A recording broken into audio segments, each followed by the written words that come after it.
I want to get into this interview here with CNN. So this is the former Prime Minister Ehud Barak. So this guy, guys, if you don't know who he is, I'm not going to give you guys a full breakdown, but just know that this is the guy that was allegedly butt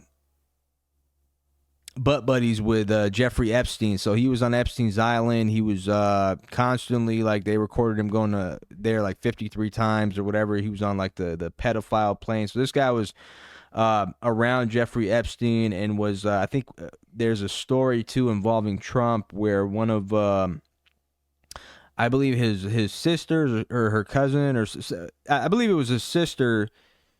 She was, because all these politicians are in that, they all do like they're in the blackmail sex rink. They blackmail each other with weird sexual endeavors. So this guy was involved in one of those situations where I believe his sister he forced someone that was close to Trump to have sex with him or something like that. So the guy's a nut job, but we're gonna get into what he has because he had some interesting things to say here. Because he's one of those guys that are coming out that were former prime ministers, and they're like, Israel's completely lost its mind, and this is all to save the Netanyahu regime. So let's get into this clip here, man. This is interesting. Let's go. In my judgment, it's not a secret that Israel alone cannot delay the nuclear program of Iran by a significant time period, probably several weeks, probably a month. But even the U.S. cannot delay them by more than a few months. It doesn't mean that immediately they will have it. Probably they still have to complete certain weaponization or probably create a crude nuclear device to explode it in somewhere in the desert to show the whole world where they are. But it's clear to me, in spite of all the impressive achievements until now, we cannot say that we delayed them significantly. As you mentioned, Fordow is it's probably beyond our capacity to really penetrate. And the reality is that Rafael Grossi, the head of IAEA, said just a few days ago that the most sensitive elements of the Iranian nuclear military program are buried hundreds of yards underneath the surface in some remote deserted mines and so on. And because they already have about 400 kilograms of enriched uranium to 60%, which still had to be pushed to 20 to weapon grade, which is over 90. But that's an easy process. Could take place in any garage with enough advanced. All right. So what's the point then, Prime Minister? What is the point then of this mass bombing campaign? What is the point if you're telling me that they can potentially only damage by a month at worst, and maybe a couple of weeks? What is the point? Then what is the strategy? What's the goal here?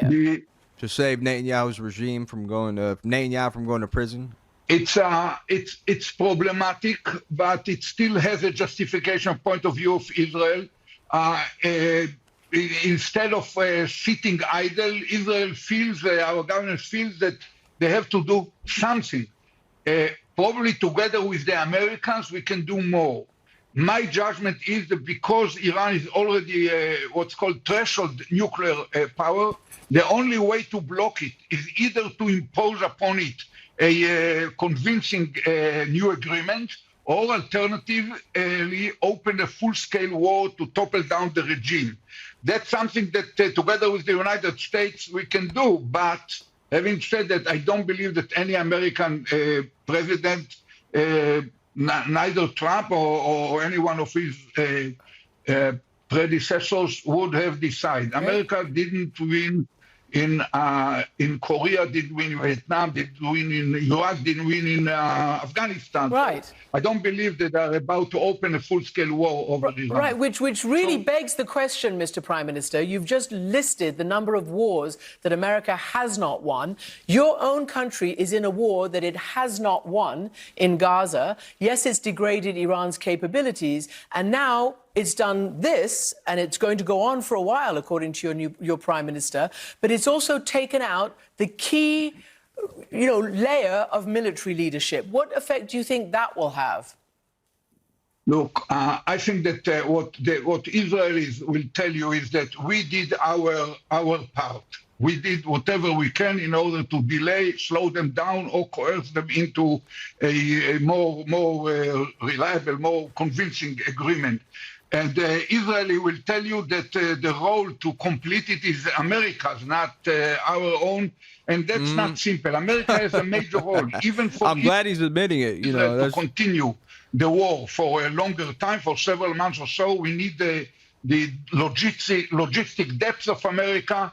And if they decide to operate, of course, their operational capabilities, which are much wider than the Israeli capabilities. But, you know, I still bear in mind what happened with the Houthis. America announced a war on the Houthis, and after some 4 or 6 weeks, they decided to leave.